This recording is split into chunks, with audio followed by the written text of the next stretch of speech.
I'm David Suzuki. I stand here today as an elder. Beyond the temptations of money, fame, or power, I have no hidden agenda but to speak the truth. Human beings in the natural world are often too beautiful for words. I've spent much of my career filming the wonders of nature and our place in it, and many times words fail me.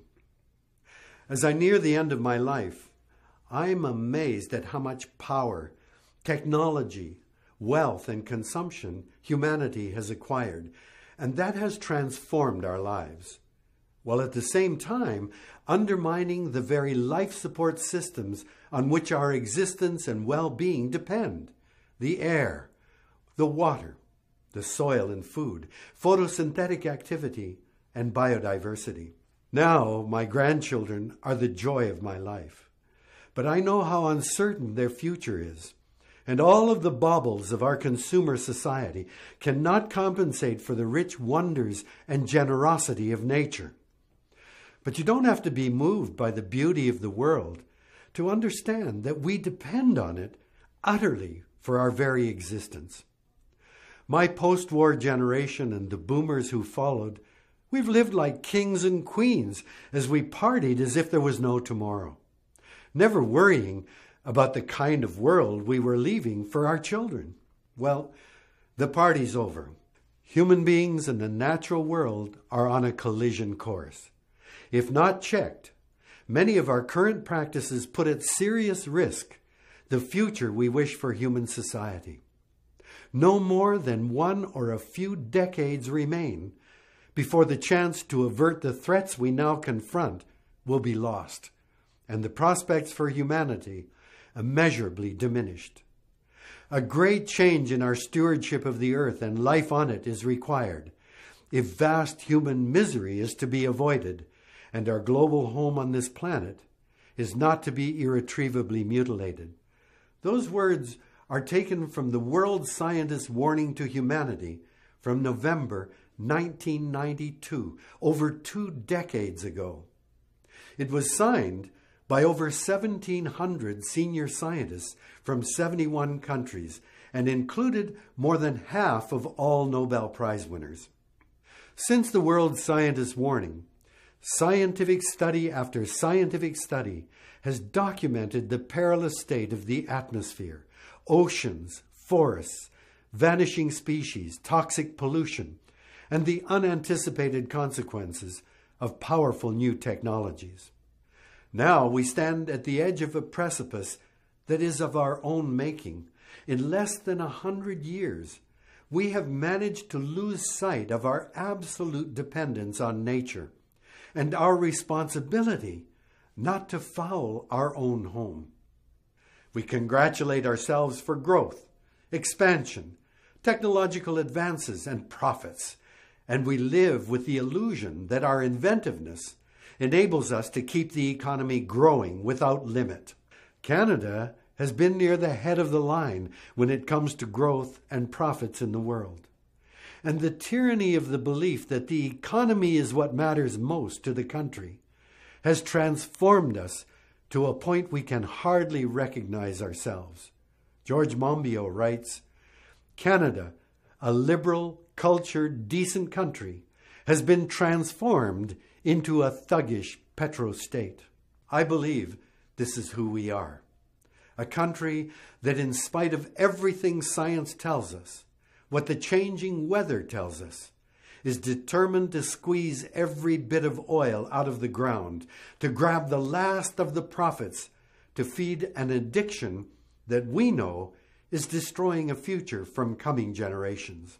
Governments and corporations are not just failing us, they are the driving forces that are taking us to the brink, willfully ignoring the consequences, and thereby committing what can only be called an intergenerational crime.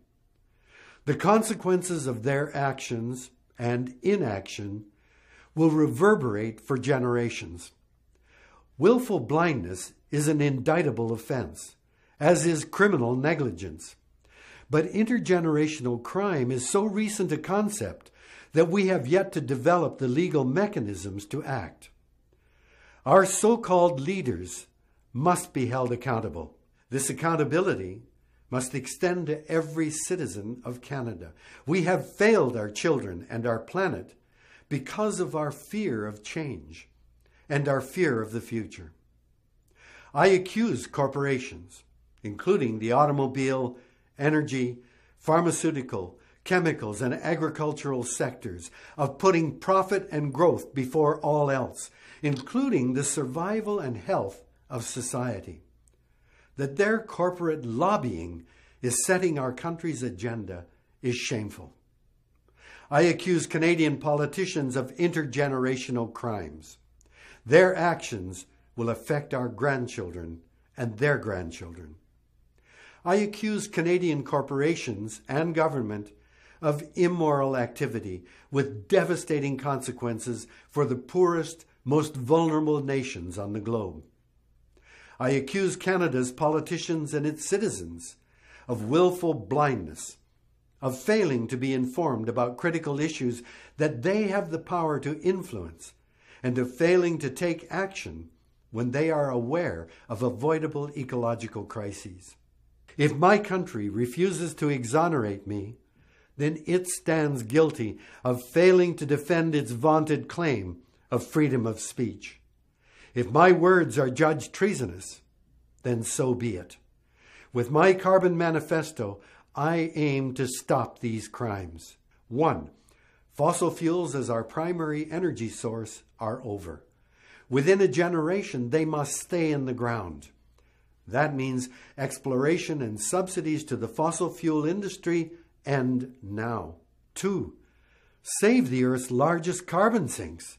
Canada's boreal forest and our oceans must be protected. 3. 70% of our energy must be renewable energy within 1 generation. 4. A carbon tax of $150 per ton starts now. 5. Canadian climate scientists must be able to share their findings uncensored and unimpeded by political and corporate interests. I offer you this manifesto pledge. Human beings have become so powerful that we are altering the biological, chemical, and physical properties of the planet on a geological scale. We must look to the future, and science, rather than politics or economics, must be our guide. I know our dependence on fossil fuels must end. I know it will take massive change for us as a species to survive, let alone thrive, in the converging global crisis around climate, food, water, fuel, and the economy. I pledge to stop the epidemic of blame around the climate crisis and recognize my own responsibility. The way I live my life is part of the problem. I believe we need a new vision for our future as Canadians and as human beings. I pledge that I am ready to implement change. I want to be part of the solution, not part of the problem. I stand with the Carbon Manifesto. This is our way forward.